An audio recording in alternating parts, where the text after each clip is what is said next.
આપણામાં જે કાંઈ આવું છે પણ આપણી સમાજની જે એકતા છે હમણાં ઓલો ગોવિંદદાસ કોક બોલ્યો તો કે બંધારણ કિસને બનાય બીજે દી તો માફી માંગતો બિચારો લીંડી નીકળી ગઈ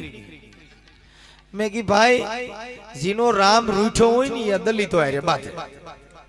જીનો ભગવાન કોપવાન થયો હોય તમે યાદ રાખજો ભગવાન રામ પણ જો દલિતો આરે એને સંઘર્ષ કર્યો તો ભગવાન રામને હારી જવું પડ્યું જેટલા દલિતો હારે કોઈએ સંઘર્ષ કર્યા છે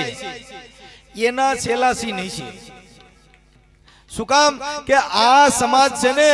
એ જેને બાંધતા તો જેને ટ્રેનિંગ લેવી પડે આ તો જન્મ ન્યાથી ટ્રેનિંગ વાળા જન્મ સાહેબ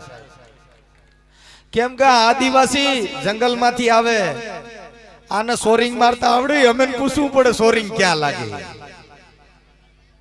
ભૂકા કાઢી નહીં કે સાહેબ કેમ કે તમે કદાચ એકાદો મરી જાય ને તો એના પાળિયા બેહાડવા પડે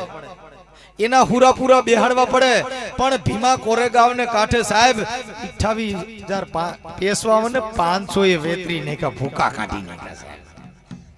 28,000 પેશવાના ડૂસા કાઢી નાખ્યા ને ઈ સમાજમાંથી અમે આવી છીએ એટલે બાંધવાની કોઈ વાતો ન કરતા